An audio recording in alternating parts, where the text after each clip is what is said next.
Ladies and gentlemen, welcome to Late Night at Rankwood. Are you ready for our special guests of tonight?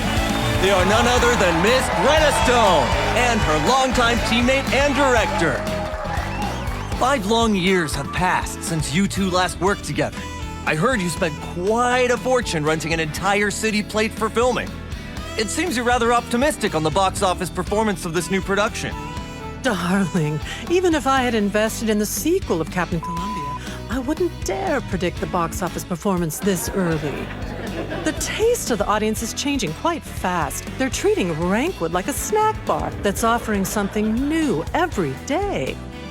This is where you can see the pristine white halls of Laterano, the wet alleys of Syracuse after a rain, the mysterious bamboo groves hidden within the mountains of Yen, and all sorts of other scenes created by an assemblage of set pieces.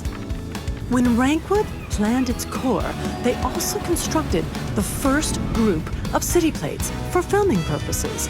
We rented one of those. To ensure we have sets authentic enough to meet the theme and settings of our production, we rebuilt every single scene and studio on the city plate. I remember Steven stepping into the production set for the first time and saying, "What was it you said again?" Ah, that's right. It's immersive beyond expectation. That's what you said. Once our production reaches the final leg of filming, we'll take the city plate to Rankwood Lake. And trust me, you'll be so enraptured that you won't even care about what Steven wrote. It was decades ago when we last saw a set like this in an actual film. It was a promotional flick for the Pioneer movement. Ugh, a boring period film is not going to get anyone excited. Explosions and car chases. Do we really need those cheap thrills in every movie we see? The Colombian spirit needs more, and Rankwood producers are better than that. Most have already forgotten that this obscure little town made its name and prospered because several small-time producers came here to make pioneer movement films for the Union. Pictures of young actors in the role of frontier folks were showcased in countless advertisements. They became symbols of the wondrous pioneer vision.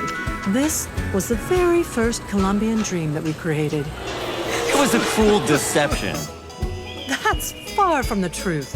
These talented boys and girls who starred in these inspiring films gave strength to the starving pioneers who would have given up the fight against the unforgiving frontiers without them.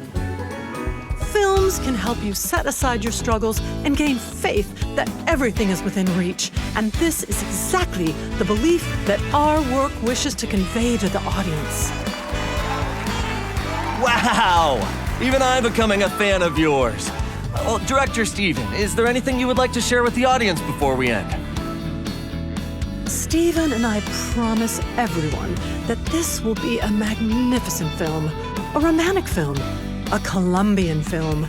It will not be a history textbook, but an epic drama filled with conflict. We will follow an aristocratic couple that must face a chaotic storm of inner desires and find their true selves trapped within their carnal forms, even if they must resort to murder to defeat their obstacles and attain a climax with death. Will the protagonists face the taunting machinations of fate alone, or will they follow their hearts in the pursuit of perfection and me?